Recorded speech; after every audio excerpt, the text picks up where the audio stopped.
নমস্কার। সুভাষ পালেকার কৃষি পদ্ধতিতে চাষাবাদ যদি করতে চান তাহলে আপনার জৈব পদ্ধতিতে চাষাবাদ করতে হবে, যেখানে আপনার কোনো রাসায়নিক সার প্রয়োগ নেই, শুধু জৈব সার, যেটা বাড়িতেই আপনি তৈরি করে নিতে পারবেন। কীভাবে জৈব সার তৈরি করবেন, যেটার নাম হচ্ছে জীবামৃতম বা জীবামৃত বলতে পারেন। তো চলে আসুন দেখি জীবামৃতটা কী এবং কীভাবে তৈরি হয়, কী পরিমাণে তার সামগ্রী লাগে। সমস্ত গরুর প্রোডাক্ট। এটা হচ্ছে গরুর ছোনা বা গোমূত্র, লাগবে 1.5 লিটার। অ্যাকচুয়ালি আমি তৈরি করব 40 লিটার জলের, গোমূত্র দেবো 1.5 লিটার। প্রথমে কিছু জল নিয়ে নেব, নিয়ে তারপরে আমি গোমূত্র দেবো, তারপরে আপনার দেবো গোবর লাগবে 2 কেজি। আর গোমূত্র আপনি 2 লিটারও দিতে পারেন।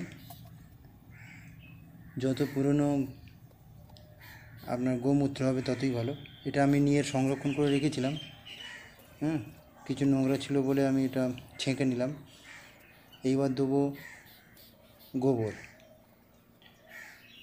2 কিলো গোবর দেবো আমি 40 লিটার জলের জন্য।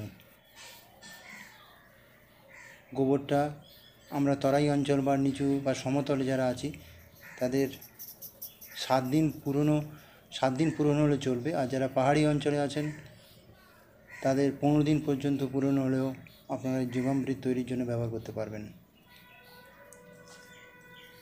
যে গরুর দুধ দেয় না বা বাচ্চা নেই বা বাচ্চা দেয় না বা পুরনো গরু বা বুড়ো গরু, সেই গরুর গোবর হলে ভালো হয়।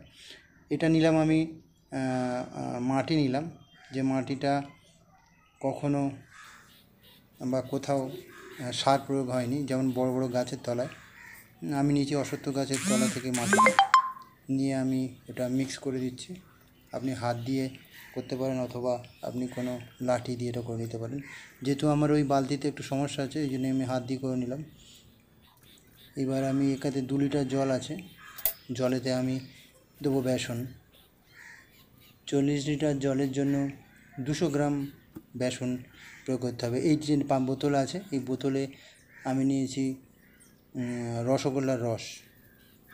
আপনি রসগোল্লার রস দিতে পারেন 200 গ্রাম, বা যে কোনো গুড় দিতে পারেন 200 গ্রাম।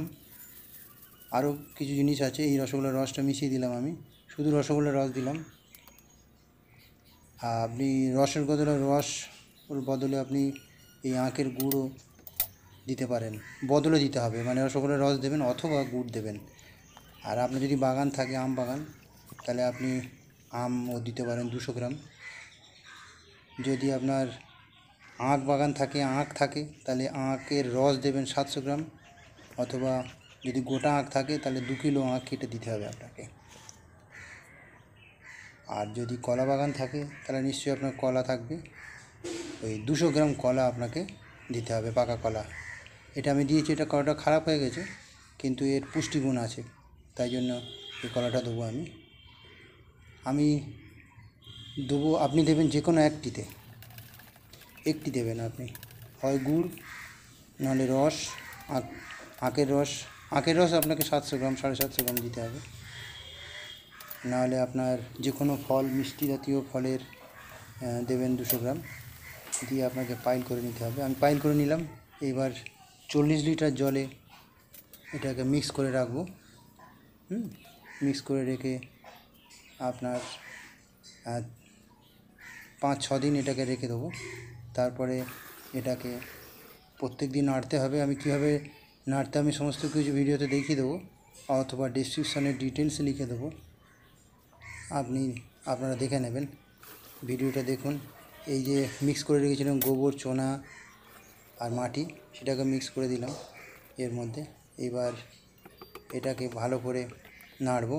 বাঁ দিক থেকে ডান দিক নাড়বেন আপনি, এটা ছোটো লাঠি দিয়ে দেখুন, বাঁ দিক থেকে ডান দিক মিনিট 5-6 আপনি নাড়তে হবে। নাড়ার পরে এটা তৈরি হয়ে যাবে। তারপরে আপনি এটাকে ছায়া জায়গা রাখবেন, যেখানে রোদ, জল, বৃষ্টি না পড়ে, এবং ঢেকে রাখবেন এটা। ঢেকে রাখতে হবে।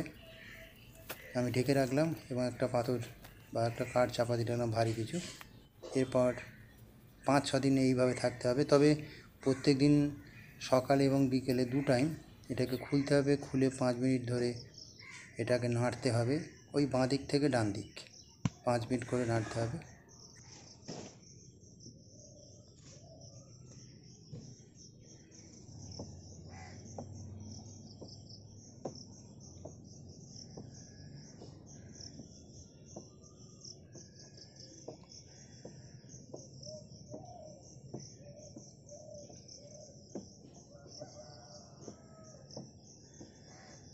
কীভাবে প্রয়োগ করবেন হয়ে যাওয়ার পর 7 দিন থাকার পর 1 লিটার জলের সাথে 1 লিটার জীবামৃতের সাথে 10 লিটার জল মিক্স করতে হবে। যেমন এই ধরুন এই মগ ইউজ করেছি, এই মগ 1 মগ জলের সাথে 1 মগ জীবামৃতের সাথে 10 মগ জল ইউজ করে প্রত্যেক গাছের গোড়ায় দিতে হবে।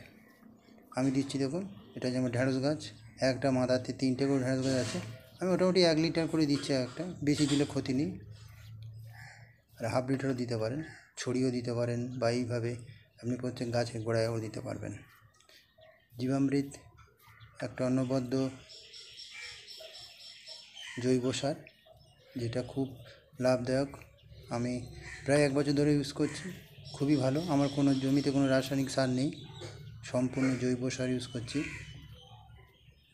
আপনি ইউজ করতে পারেন। আর আপনি বড় বড় যারা চাষি আছে, যারা বড় বড় বাগানি,